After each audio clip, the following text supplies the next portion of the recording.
सांपों को रेंगने वाले जानवरों में से सबसे खतरनाक समझा जाता है। सांपों को इंसानी दुश्मनी और नफरत की अलामत के तौर पर लिया जाता है।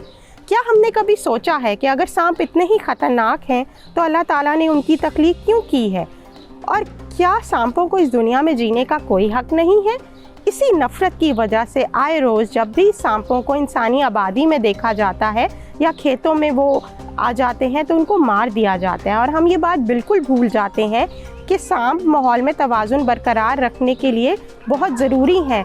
वो कीड़े मकोड़े, छिपकलियाँ और चूहों की आबादी पर काबू पाते हैं।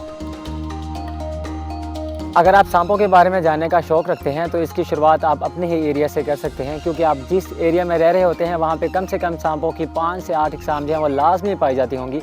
मैं साउथ पंजाब से हूँ तो मैंने यहाँ पे सांपों की 12 इकसाम के ऊपर काम किया हुआ है, जिनमें से ज़्यादातर सांप हार्मलेस हैं, नॉन वेनमस हैं, इन्वायरमेंट फ्रेंडली हैं, और उनमें से 3 सांप जो हैं डेडलीस्ट स्नेक हैं, जिनमें से नंबर 1 पे आता है हमारा कॉमन क्रेत, नंबर 2 पे आता है इंडियन ब्लैक कोबरा और नंबर 3 पे आता है सॉ स्केल वाइपर। ये वो जहरीले तरीन सांप है जो कि तकरीबन पूरे पाकिस्तान में पाए जाते हैं, और इनकी पहचान रखना बाकी जहरीले सांपों की निस्बत काफ़ी आसान होता है। इसके अलावा एक और जहरीला तरीन सांप हमारी पहाड़ी एरियाज़ में पाया जाता है, जिसको रसल वाइपर कहते हैं। और अगर हम बात करें हमारे हार्मलेस और नॉन वेनमस सांपों की, जिनको लोग जहरीला समझ के मार देते हैं, उनमें से एक है हमारा इंडियन रेड स्नेक, जिसको धामन और चूहे खोर सांप भी कहा जाता है, common kukri snake, common wolf snake, हमारा red spotted diadem snake, black head royal snake, glossy bellied racer snake, John cliff racer snake, और हमारा दो मुही सांप को गलत अफवाहों की वजह से बहुत ज़्यादा मारा जाता है। और अगर हम आते हैं हमारी नमी और पानी के आसपास पाए जाने वाले सांपों की तरफ, तो आपको नज़र आ सकता है चैकल कीलबैक स्नेक,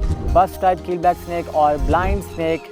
ये वो सांप है जो कि टोटली हार्मलेस और नॉन वेनमस हैं, लेकिन लोग इनको जहरीला समझ के मार देते हैं। पाकिस्तान में सांपों की बहुत सी इकसाम तेज़ी से नापैद हो रही हैं, जिसकी सबसे बड़ी वजह इंसानी आबादी का तेज़ी के साथ बढ़ना और सांपों की अमाज गाहों का ख़त्म होना है।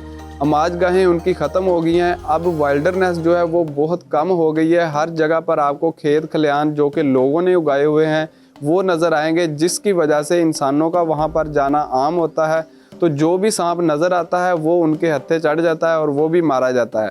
तो जब हम किसानों को ये कहते हैं कि आप ना मारें इन्हें, इनके अंदर बहुत सी इकसाम गैर जहरीली हैं, तो आगे से उनका ये जवाब होता है कि सांप नाम तो जहरीली चीज़ का होना है। तो उनका यही ख्याल है कि हर सांप ही जहरीला होता है। सांप जो हैं वो, क्योंकि मैंने बहुत ज़्यादा देखी, मेरा ताल्लुक मुजफ्फरगढ़ से है, तो वहाँ पे हमारा जो घर था तो एक खेत होते थे, तो सांप आ जाते थे हमारे घर में, और एक दफ़ा मुझे भी काटा था और एक दफ़ा मेरे भाई को भी काटा था। तो सांप जहरीले भी होते हैं और कुछ नहीं भी होते जहरीले, लेकिन मेरा ख्याल है कि उनको मारना नहीं चाहिए, क्योंकि ये एनवायरनमेंट के लिए जो है ना काफ़ी फ़ायदेमंद भी होते हैं। इसी सिलसिले में हमारी बात Lahore safari wild life park के असिस्टेंट डायरेक्टर से हुई कि किस तरह से चिड़ियाघर सांपों की आगाही में अपना किरदार अदा करते हैं, और उन्होंने ये बात बहुत खुश दिली से बताई कि हमारे स्नेक हाउस में बहुत सारी फैमिलीज़ आती हैं और वो सांपों को अपने सामने देखकर बहुत खुश होती हैं। उनमें एक हमदर्दी का जज्बा पैदा होता है कि सांप इतने भी ख़तरनाक नहीं है और सांपों को हमने बचाना है। स्नेक बाइट एक सीरियस इमरजेंसी है।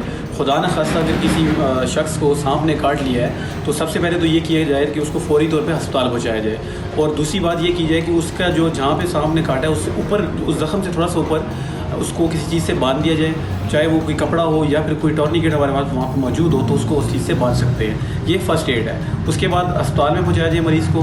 अस्पताल में पहुँचते ही मरीज़ का हम पहले प्राइमरी सर्वे करते हैं, और सर्वे करने के साथ साथ हम उसको रीएश्योर करते हैं, उसको बताते हैं कि आपने परेशान नहीं होना, हर सांप जहरीला नहीं होता, अगर है भी तो हमारे पास इसका इलाज मौजूद है।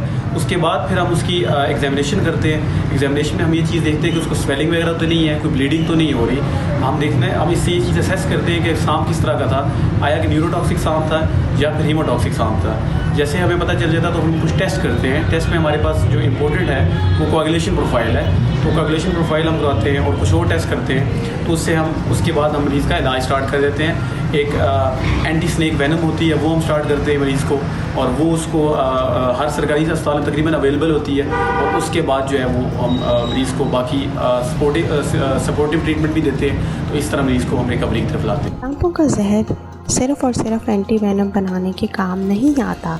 इसका इस्तेमाल बहुत सारी अद्वियात में होता है, जिससे हाई ब्लड प्रेशर, दिल के अमराज और जिस्म के दर्द को कम किया जाता है। सांप जो है वो हमारी मदद किस तरीके से करते हैं। सांप हर उस जानवर को खाते हैं जो इंसान को नुकसान पहुंचाता है।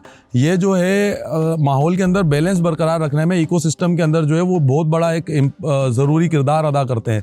जैसे मिसाल के तौर पर अगर सांप इस दुनिया से ख़त्म हो गए या हमारे आसपास से ख़त्म हो गए तो हमारे यहाँ पर दूसरे जो मोज़ी जानवर हैं, जिनमें चूहे हो गए और दूसरे जो अशरात हैं, उनकी तादाद इतनी हो जाएगी कि उनको कंट्रोल करना मुश्किल हो जाएगा। अब जितनी भी दवाइयाँ डाल लें, इसकी मिसालें भी मौजूद है। ऑस्ट्रेलिया के अंदर भी एक दफ़ा हो चुका था। अच्छा, लोगों का ध्यान जाता है कि चूहे ज़्यादा हो गए, वैसे तो उससे बहुत ज़्यादा नुकसान हो ही जाता है। जैसे मिसाल के तौर पे अगर चूहों की जो है वो तादाद ज़्यादा हो गई तो वो जो है वो आपके फसलों को बर्बाद करेंगे, आपकी दूसरे बागात को बर्बाद करेंगे, सारी चीज़ें वो तो करेंगे। लेकिन अब शहरी हजरात जो बोलते हैं हमारा क्या ताल्लुक है अगर चूहे ज़्यादा हो गए। चूहे अगर शहरों में ज़्यादा हो गए तो उससे हमें पता है क्या नुकसान पहुंचेगा, उससे हमें ये नुकसान पहुंचेगा तो चूहे जो वबाई अमराज फैलाते हैं उनकी तादाद में इजाफा हो जाएगा। यानी इनडायरेक्टली सांप हमारी बहुत सिस्टम के लिए, इकोसिस्टम के लिए ज़रूरी है और बहुत बड़ा एक रोल अदा कर रहे हैं। आए सांपों को बचाने के लिए हम एक आवाज़ बन जाएं, क्योंकि सांपों को भी इस दुनिया में रहने का इतना ही हक है जितना हम इंसानों को।